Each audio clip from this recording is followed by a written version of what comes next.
어머니가 돌아가시고 세 번째 맞는 가을이었다. 아버지의 집 거실에는 더 이상 국화향이 아닌 낯설고 달콤한 향수 냄새가 배어 있었다. 결혼한 지 고작 사흘 된 새어머니, 오미숙이라는 여자의 냄새였다. 아버지는 잃었던 웃음을 되찾았고 나는 그 웃음이 어딘지 모르게 위태로워 보였다. 저녁 식탁은 어색한 침묵으로 가득했다. 오빠 내외와 나, 그리고 아버지와 새 여자. 오빠는 연신 마른 기침을 해댔고 올케는 밥그릇에 코를 박은 채 고개를 들지 않았다. 돌아가신 어머니가 아끼던 자개상에 차려진 음식들은 모두 새 여자의 솜씨였다. 맛은 있었지만 어머니의 된장찌개처럼 마음을 데우는 깊은 맛은 없었다. 모든 것이 그랬다. 그럴듯하게 구색은 갖췄지만 알맹이가 없는 빈 껍데기 같았다. 새어머니는 보석이 박힌 손가락으로 우아하게 냅킨을 접으며 입을 열었다. 목소리는 꿀을 바른 듯 매끄러웠다. 아버님하고 제가 이제 한 가족이 되었으니 서연 씨랑 서준 씨도 마음이 놓이시겠어요. 그동안 아버님 혼자 계셔서 얼마나 걱정이 많으셨어요. 나는 대답 대신 국그릇으로 시선을 옮겼다. 숟가락에 비친 내 얼굴은 낯설 만큼 굳어 있었다. 아버지가 기다렸다는 듯 맞장구를 쳤다. 그럼 이제 네 엄마가 있으니 내가 얼마나 든든한지 모른다. 너희도 이제 한시름 놔. 네 엄마. 그 세 글자가 비수처럼 날아와 가슴에 박혔다. 어머니가 돌아가신 지 얼마나 되었다고. 나는 입술을 깨물었다. 억지로 넘긴 밥알이 모래알처럼 목구멍에서 서걱거렸다. 분위기를 감지한 오빠가 서둘러 화제를 돌리려 했다. 아버지, 건강만 하시면 저희는 더 바랄 게 없습니다. 두 분 행복하게 지내세요. 그때였다. 새어머니가 기다렸다는 듯, 그러나 지극히 평온한 목소리로 본론을 꺼냈다. 그래서 말인데요. 서준 씨, 한 가족이 된 기념으로 우리 집안의 재산 문제를 깨끗하게 정리하고 시작하는 게 어떨까 싶어요. 모두의 움직임이 멈췄다. 올케가 놀라 저도 모르게 고개를 들었고 오빠의 얼굴은 딱딱하게 굳었다. 아버지만이 평온한 얼굴로 새어머니를 바라보고 있었다. 마치 미리 약속이라도 한 것처럼. 새어머니는 내 눈을 똑바로 쳐다보며 미소와 함께 다음 말을 이었다. 그 미소는 이상할 정도로 자비로워 보이기까지 했다. 아버님 명의로 된 이 집이랑 상가 건물, 그리고 예금까지. 저랑 아버님이 편안한 노후를 보낼 수 있도록 서연 씨랑 서준 씨 두 분이 상속 포기각서에 도장을 찍어주셨으면 해요. 쿵 하고 심장이 바닥으로 떨어지는 소리가 들렸다. 사흘이었다. 이 여자가 우리 가족의 울타리 안으로 들어온 지 고작 사흘. 그런데 지금 평생을 바쳐 아버지가 그리고 우리 어머니가 함께 일군 모든 것을 내놓으라고 말하고 있었다. 그것도 한 가족이 된 기념이라는 말도 안 되는 포장을 해서. 분노보다 먼저 찾아온 것은 지독한 현기증이었다. 세상이 빙글 돌았다. 나는 나도 모르게 손목을 감쌌다. 늘 차고 다니는 가죽끈이 달아빠진 어머니의 낡은 시계. 시계의 차가운 유리가 피부에 닿자 비로소 정신이 조금 드는 것 같았다. 오빠가 버럭 소리를 질렀다. 지금 그때 무슨 말씀이십니까? 저희더러 재산을 포기하라니요? 하지만 새어머니는 눈 하나 깜짝하지 않았다. 오히려 상처받았다는 듯 여린 표정을 지어 보였다. 어머, 서준 씨. 그렇게 화내실 일은 아니잖아요. 제가 아버님 재산을 탐내는 걸로 보이세요? 그저 아버님 곁에서 마지막까지 정성껏 모시고 싶은 마음뿐이에요. 재산 문제로 나중에 자식들하고 얼굴 붉히는 집안들 제가 한두 번 본 게 아니거든요. 미리 깨끗하게 정리해두면 서로 좋잖아요. 안 그런가요, 여보? 모든 시선이 아버지께로 향했다. 아버지는 찻잔을 들어 한 모금 마셨다. 그 짧은 순간이 영겁처럼 길게 느껴졌다. 아버지는 찻잔을 내려놓고 오리를 보지 않고 말했다. 네 새엄마 말이 맞다. 내가 살아있는 동안은 모든 게 내 것이고 내가 죽은 후에도 이 사람에게 모든 걸 맡기고 싶다. 그러니 너희는 군말 말고 이 사람 뜻에 따르거라. 절망이 목구멍까지 차올랐다. 이것은 단순한 재산 다툼이 아니었다. 아버지의 저 말은 우리와 함께 쌓아온 지난 수십 년의 세월을 부정하고 어머니의 존재 자체를 지워버리는 것과 같았다. 나는 떨리는 목소리로 간신히 물었다. 아버지, 정말 그게 아버지 진심이세요? 아버지는 그제서야 나를 보았다. 하지만 그의 눈빛 속에는 내가 알던 따뜻한 아버지는 없었다. 낯선 여자의 사랑에 눈이 멀어 자식마저 알아보지 못하는 완고하고 이기적인 늙은 남자만 있을 뿐이었다. 그의 눈동자 깊은 곳, 아주 희미하게 스쳐 지나가는 불안감. 나는 그것을 놓치지 않았다. 저것은 사랑에 빠진 남자의 행복이 아니었다.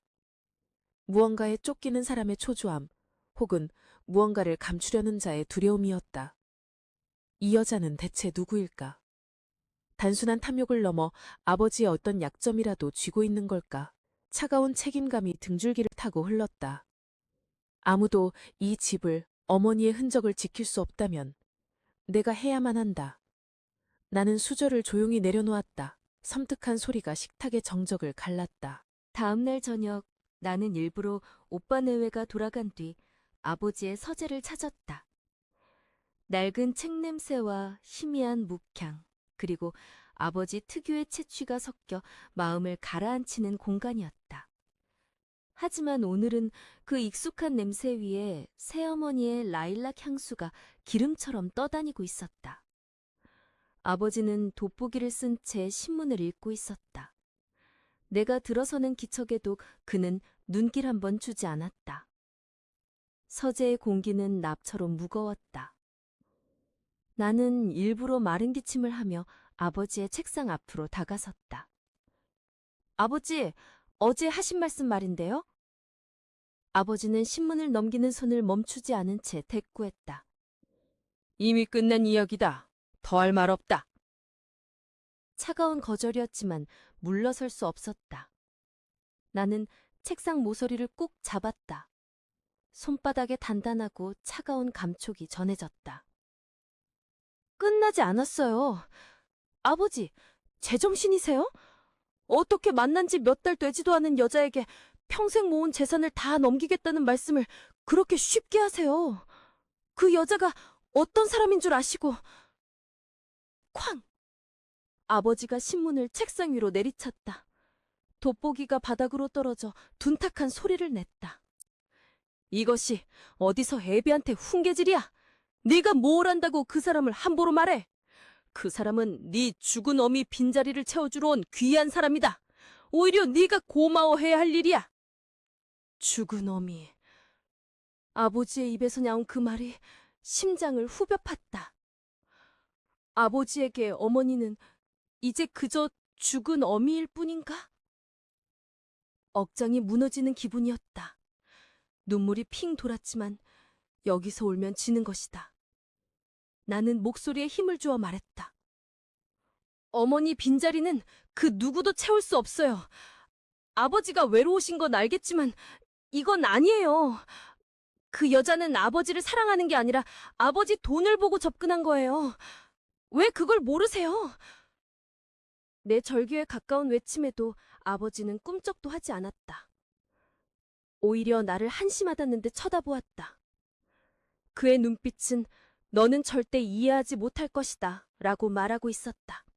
아버지는 떨어진 돋보기를 주어 천천히 안경알을 닦으며 나지막히 말했다.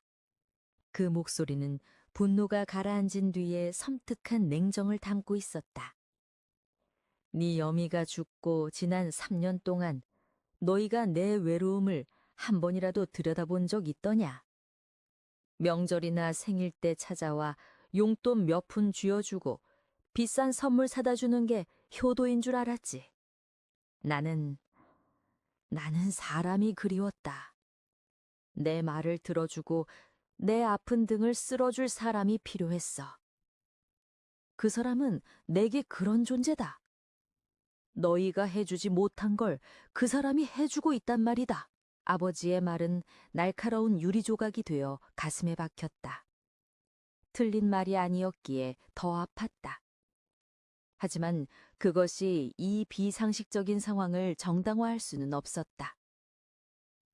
내가 무슨 말을 더 하려던 순간 아버지가 무심하게 한마디를 툭 던졌다. 그리고 그 여자에게도 내가 갚아야 할 빚이 있다. 나는 숨을 멈췄다. 빚이라니? 무슨 빚? 되물으려 했지만 아버지는 더 이상 입을 열지 않았다. 그저 창밖의 어둠을 바라볼 뿐이었다. 아버지의 옆모습은 더없이 고집스러워 보였다. 마치 자신만의 성벽을 단단히 쌓아 올리고 그 누구의 접근도 허락하지 않으려는 듯했다. 그 견고한 성벽 앞에서 나는 무력했다. 아버지에 대한 실망감과 배신감, 그리고 정체를 알 수 없는 빚이라는 단어가 머릿속을 헤집었다. 이 싸움은 내가 생각했던 것보다 훨씬 더 깊고 어두운 무언가와 연결되어 있을지도 모른다는 불길한 예감이 들었다. 나는 결국 아무 말도 하지 못하고 서재를 나왔다. 문이 닫히는 소리가 유난히 크게 울렸다. 어두운 복도에 혼자 서 있자네 지독한 고립감이 밀려왔다. 이제 이 집에서 내 편은 아무도 없었다. 아버지는 적이 되었고 오빠는 자신의 가정을 지키기에 급급할 것이다. 철저히 혼자였다. 손목의 시계가 유난히 무겁게 느껴졌다. 나는 시계를 풀어 손에 쥐었다. 어머니의 체온이라도 남아있는 듯 희미한 온기가 느껴졌다.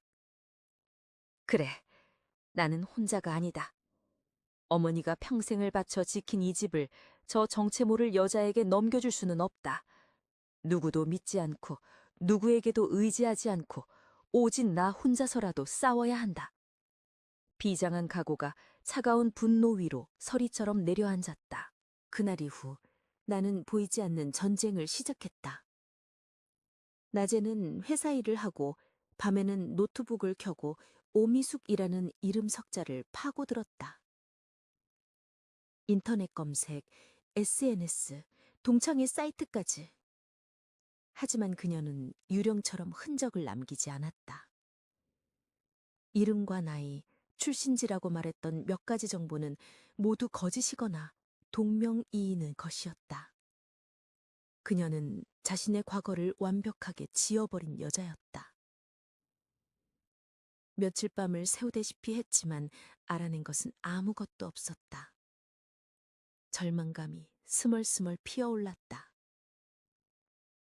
주말에 아버지 집에 들렀을 때 오빠가 나를 따로 불러냈다. 굳은 얼굴이었다.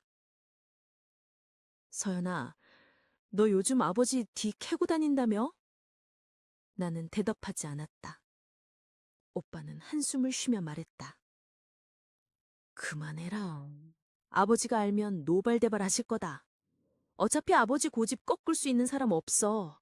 괜히 너만 불효녀 되는 거야. 우리가 뭘 어쩔 수 있겠냐. 그냥 조용히 지켜보는 수밖에. 오빠의 현실적인 체념이 화를 돋우었다. 지켜봐? 뭘? 아버지가 평생 모은 재산 저 여자한테 다 넘어가고 우리 어머니 흔적까지 싹 다 지워지는 걸 그냥 보고만 있으라고? 오빠는 그게 가능해? 오빠는 내 시선을 피했다. 그럼 어떡하라고? 아버지랑 등지고 살까? 지금 저 여자 아버지 눈과 귀를 완전히 막아버렸어. 우리가 섣불리 나섰다가는 의의만 상하고 얻는 건 아무것도 없어. 집안 시끄러워지는 거 난 딱 질색이다. 장남으로서의 책임감과 현실적인 계산 사이에서 갈등하는 오빠의 모습이 낯설었다. 결국 오빠마저 등을 돌린 셈이었다. 가족 모두에게 외면당했다는 생각에 눈앞이 캄캄해졌다. 나는 더 이상 아무 말도 하지 않고 부엌으로 향했다. 싱크대에는 먹고 난 그릇들이 쌓여 있었다. 나는 고무장갑을 끼고 차가운 물을 틀었다. 거품을 내어 그릇을 닦는 동안 뜨거운 무언가가 목구멍으로 치밀어 올랐다. 억울함인지 외로움인지 모를 감정이었다. 나도 모르게 깊은 한숨이 새어나왔다. 그때였다. 등 뒤에서 조용한 목소리가 들렸다. 아가씨. 새언니였다. 새언니는 늘 그랬듯 존재감 없는 그림자처럼 조용히 내 곁으로 다가왔다. 수십 년간 이 집의 며느리로 살며 자신의 색을 잃어버린 사람. 그녀는 낡아서 색이 바랜 앞치마를 두르고 있었다. 돌아가신 어머니가 생전에 사주셨던 것이었다. 올케는 말없이 행주를 집어들고 내가 닦아놓은 그릇에 물기를 닦기 시작했다. 한참 동안 우리 사이에는 그릇 달그락거리는 소리와 물소리만 흘렀다. 어색한 침묵을 깬 것은 새언니였다. 이거 혹시 도움이 될까 해서요. 그녀는 앞치마 주머니에서 손바닥만한 낡은 수첩 하나를 꺼내 내밀었다. 갈색 가죽 커버가 달아서 반질반질해진 어머니의 낡은 주소록이었다.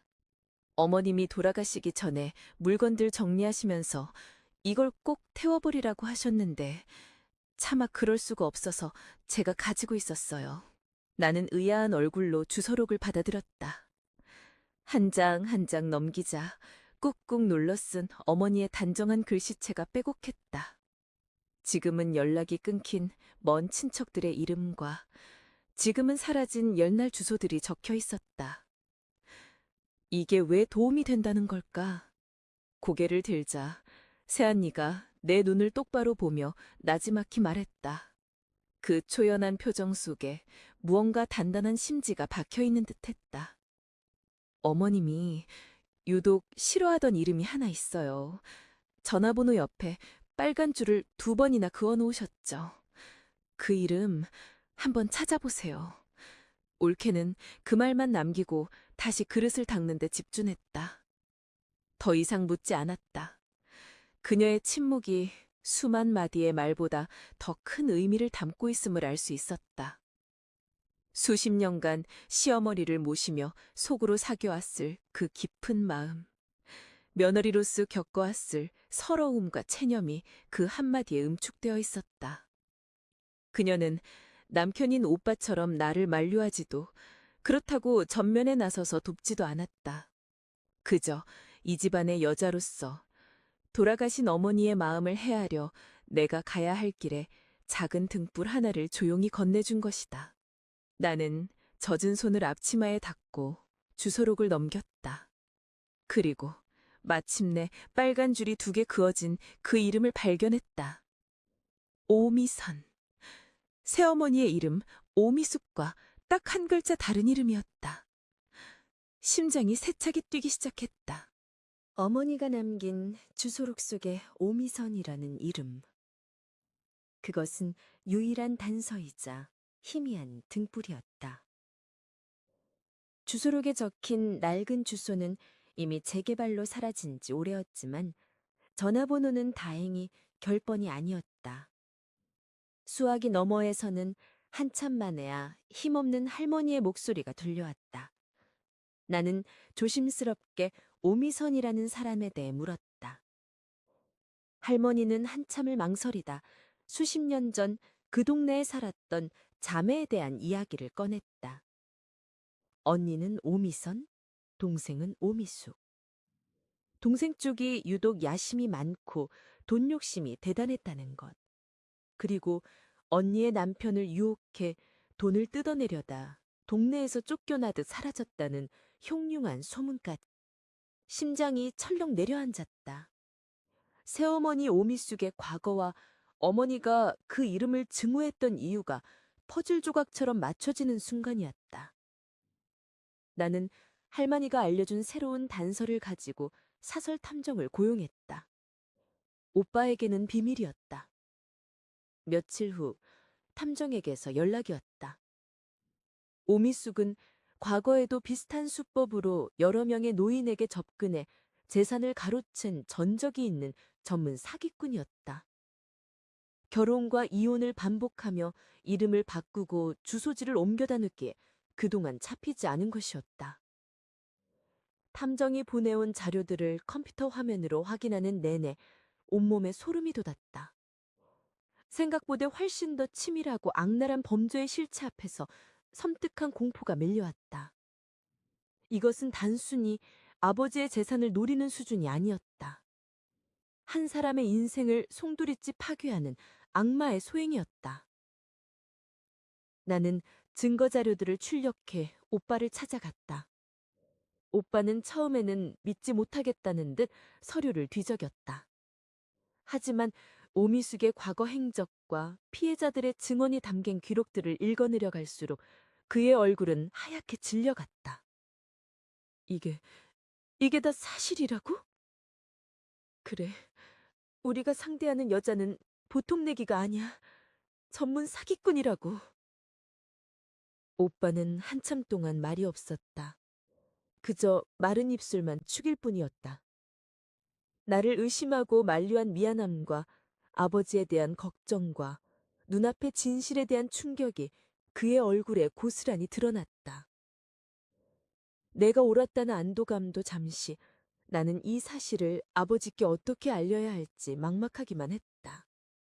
사랑의 님먼 아버지가 이 증거들을 순순히 믿어줄 리 없었다. 오히려 우리를 매정하고 불효한 자식으로 몰아세우며 더 강하게 그 여자를 감싸고 돌 것이 불보듯 뻔했다. 그때 오빠가 떨리는 손으로 서류 몽치 맨 마지막 장을 가리켰다. 서연아, 이 사진, 이 남자 누구냐? 그것은 탐정이 오미숙의 과거 인간관계를 조사하다 찾아낸 낡은 사진 한 장이었다.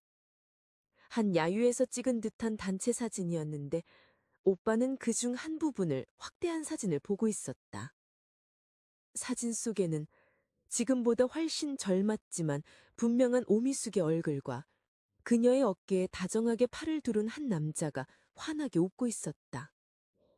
나는 무심코 그 남자의 얼굴을 들여다보았다. 그리고 그 자리에 얼어붙고 말았다. 웃는 인매, 서글서글한 눈빛. 비록 세월이 흘러 주름이 지고 머리가 희끗해졌지만 잊을 수 없는 얼굴이었다. 오래전 아버지의 사업 자금을 몰래 빼돌려 도박으로 탕진하고 집안과 연을 끊었던 아버지의 낙내 동생. 나의 숙부였다. 머릿속이 하얗게 되었다. 왜 숙부가 저 여자와 함께 있는 거지? 단순한 우연일까? 아니, 그럴 리가 없다. 아버지에게 원한을 품고 사라졌던 숙부와 아버지의 재산을 노리고 나타난 사기꾼 여자. 이 두 사람의 연결은 결코 우연일 수 없었다. 등골을 타고 차가운 식은땀이 흘렀다. 이것은 단순한 사기 사건이 아니었다. 우리 가족을 향해 수십 년간 준비된 치밀하고 거대한 복수국의 서막일지도 모른다는 끔찍한 예감이 온몸을 휘감았다. 나는 떨리는 손으로 사진을 움켜쥐었다. 사진 속에서 환하게 웃고 있는 두 사람의 모습이 악마처럼 보였다. 숙부의 사진은 판을 완전히 뒤흔들었다. 아버지를 향한 걱정으로 굳어있던 오빠의 얼굴은 이제 극심한 공포로 바뀌어 있었다. 그의 반응은 내가 예상했던 것보다 훨씬 더 격렬했다. 오빠는 안절부절 못하며 거실을 서성이다가 결국 털썩 소파에 주저앉았다. 그는 두 손으로 얼굴을 감싼 채 괴로운 신음을 흘렸다. 왜 그래, 오빠? 숙부가 저 여자랑 아는 사이라는 게 그렇게 충격이야? 내 질문에 오빠는 한참 만에 고개를 들었다. 핏기 하나 없는 그의 얼굴은 절망 그 자체였다. 그는 떨리는 목소리로 누구에게도 말하지 못했던 자신의 비밀을 고백하기 시작했다. 나 아버지 몰래 이 집을 담보로 대출받았어. 뭐? 집을 담보로 대출을 받았다고? 도대체 왜? 오빠는 고개를 숙인 채 힘없이 말했다. 사업이 어려워져서 무리하게 투자를 했는데 그게 잘못됐어. 금방 메꿀 수 있을 줄 알았는데 일이 꼬여버렸어. 이자 내기도 벅찬 상황이야. 나는 말문이 막혔다. 아버지에 대한 배신감에 이어 오빠에게까지 기만당했다는 사실이 머리를 강타했다. 이 집은 단순한 건물이 아니었다. 돌아가신 어머니의 손때가 묻어 있고 우리 가족의 역사가 고스란히 담겨 있는 성역과도 같은 곳이었다. 그런데 장남이라는 오빠가 아버지 몰래 그 집을 담보로 자신의 사업 자금을 마련했다니. 오빠, 제정신이야? 어떻게 그런 짓을... 그걸 왜 이제야 말해? 내 질책에 오빠는 고개를 들지 못했다. 미안하다. 정말 미안하다, 서연아. 아버지께는 차마 말씀드릴 수가 없었어. 곧 해결될 거라고, 어떻게든 막아볼 거라고 생각했는데, 만약 이 사실이 알려지면 나는 끝이야. 아버지 얼굴을 어떻게 보냐. 이제야 모든 것이 이해가 갔다. 오빠가 그토록 새어머니 문제에 소극적이었던 이유가 단순히 성격 탓이 아니었다. 자신의 치부가 드러날까 두려웠던 것이다. 만약 새어머니가 재산을 모두 차지하게 되고 집의 소유권까지 넘어가 버린다면 오빠의 비밀은 탄로날 수밖에 없다. 숙부가 그 여자와 한패라는 사실은 그들이 단순한 재산 사기를 넘어 이 집안의 모든 것을 파괴하려 들지도 모른다는 공포를 불러일으켰던 것이다. 나는 깊은 배신감에 몸을 떨었다. 아버지, 그리고 오빠까지. 내가 믿었던 남자들이 각자의 욕망과 비밀 속에서 나를 기만하고 있었다. 나는 이 집안의 문제를 해결하기 위해 고군분투했는데 정작 그들은 나를 아슬아슬한 절벽 끝으로 내몰고 있었다. 허탈한 웃음이 나왔다. 도대체 어디서부터 잘못된 걸까? 아버지가 낯선 여자를 들인 순간부터, 아니면 오빠가 아버지 몰래 집에 손을 댄 순간부터, 아니, 어쩌면 훨씬 더 오래전부터 이 집안은 겉만 번지르르 했을 뿐 속은 이미 골마 터지고 있었던 건지도 모른다. 각자의 비밀과 거짓말이라는 지옥에 갇혀 있어 서로를 외면하며 살아왔던 것이다. 오빠와 나 사이에는 무거운 침묵이 흘렀다. 남매 관계는 새로운 신리의 위기를 맞이했다. 나는 더 이상 오빠를 온전히 믿을 수 없었고, 오빠는 자신의 죄책감에 눌려 나를 똑바로 쳐다보지 못했다. 우리는 같은 적을 앞에 두고도 서로의 등을 맡길 수 없는 위태로운 동지가 되어버렸다. 나는 차갑게 식어버린 커피잔을 내려다보았다. 이 집안을 구하는 것이 과연 의미가 있는 일일까? 근원적인 회의가 몽글몽글 안개처럼 피어올랐다. 그럼에도 불구하고 나는 포기할 수 없었다. 이 모든 것을 시작한 그 여자, 오미숙의 정체를 밝혀내고 이 거짓의 사슬을 끊어내야만 했다. 그것이 이 지긋지긋한 지옥에서 벗어날 수 있는 유일한... 오빠의 충격적인 고백으로 인한 갈등과 배신감은 예상치 못한 사건으로 인해 잠시 덮어졌다. 아버지가 쓰러지셨다는 연락을 받은 것은 싸늘한 새벽녘이었다. 급성 심근경색. 병원으로 달려가는 내내 손이 차갑게 식고 심장이 미친 듯이 뛰었다. 중환자실 유리창 너머로 각종 기계장치에 둘러싸여 힘겹게 숨을 몰아쉬는 아버지를 보자 그동안 쌓였던 분노와 원망은 온데간데 없이 사라지고 참담한 죄책감만이 심장을 짓눌렀다. 오빠 내외도 사색이 된 얼굴로 달려왔다. 우리는 아무 말 없이 무너져 내리는 아버지를 바라보며 같은 마음으로 기도했다. 이 비극의 한가운데서 역설적이게도 우리 가족은 다시 하나가 되고 있었다. 새어머니는 병원에 나타나지 않았다. 아버지의 가장 가까운 보호자를 자처하던 그녀는 정작 아버지가 생사의 기로에 서자 흔적도 없이 사라졌다. 그녀의 부재는 그 여자의 사랑이 얼마나 가볍고 거짓된 것이었는지를 증명하는 가장 확실한 증거였다.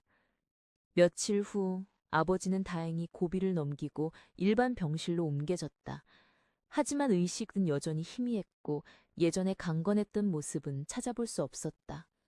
앙상하게 마른 손목, 깊게 팬 주름, 약하게 내뱉는 숨소리.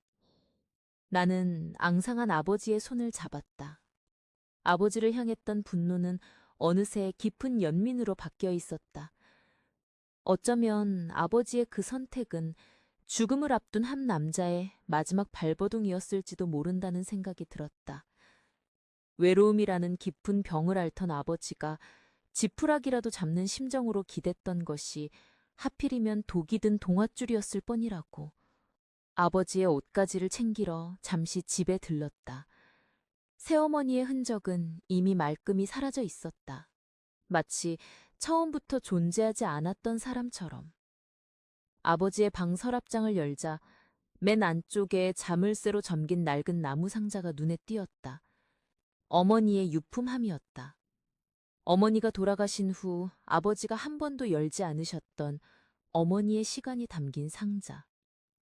나는 무언가에 이끌리듯 열쇠를 찾아 상자를 열었다. 안에는 어머니가 아끼던 낡은 만년필, 빛바랜 흑백 사진 몇 장과 곱게 접힌 손수건 따위가 들어 있었다. 그 아래 두툼한 편지 봉투 하나가 놓여 있었다. 겉봉에는 단정한 어머니의 글씨체로 내 남편 이강진에게라고 적혀 있었다. 하지만 편지는 봉해진 채 한 번도 뜯어본 흔적이 없었다. 나는 떨리는 손으로 편지 봉투를 집어들었다. 어머니가 아버지에게 쓴 그러나 붙이지 못한 편지. 이 안에는 무엇이 담겨 있을까? 어머니의 마지막 유언일까? 아니면 아버지에게 차마 하지 못했던 원망의 말들일까? 나는 순간 망설였다. 이것은 엄연히 아버지를 위한 편지였다. 내가 먼저 읽어봐도 되는 걸까? 하지만 지금의 상황이 무언의 힘이 내 등을 떠밀고 있었다. 어쩌면 이 안에 지금의 이 모든 혼란을 해결할 실마리가 들어있을지도 모른다는 강한 예감이 들었다. 나는 조심스럽게 봉투를 뜯었다. 얇은 편지지 여러 장에 어머니의 이야기가 빼곡히 적혀 있었다. 나는 숨을 죽이고 첫 문장을 읽어 내려가기 시작했다. 여보, 당신이 이 편지를 읽을 때쯤이면 나는 이미 당신 곁에 없겠지요. 편지는 평범한 마지막 인사로 시작되는 듯했다. 하지만 다음 문단을 읽는 순간 나는 숨을 쉴 수가 없었다. 편지에는 우리 가족 누구도, 심지어 아버지조차도 상상하지 못한 거대한 비밀이 담겨 있었다. 그것은 오미선 자매와 관련된 이야기가 아니었다. 아버지의 첫사랑에 대한, 그리고 그 첫사랑의 비극적인 죽음과 그로 인해 평생 아버지를 원망하며 살아온 한 여자에 대한 지독하고 슬픈 고백이었다. 나는 편지를 쥔 채 그 자리에 주저앉았다. 모든 포질 조각이 맞춰지고 있었다. 이것은 단순한 사기극도 치밀한 복수극도 아니었다. 수십 년의 세월을 뛰어넘어 질기게 이어진 한과 사랑과 오해로 얽힌 거대한 운명의 소용돌이였다. 아버지가 태어나시던 날 나는 오빠네외와 새어머니를 집으로 불렀다. 새어머니는 아무것도 모른 채 걱정스러운 표정을 연기하며 나타났다. 그녀는 마치 헌신적인 아내처럼 아버지의 팔을 부축하려 했다. 나는 그녀의 손을 차갑게 막아섰다. 거실에는 무거운 침묵이 흘렀다.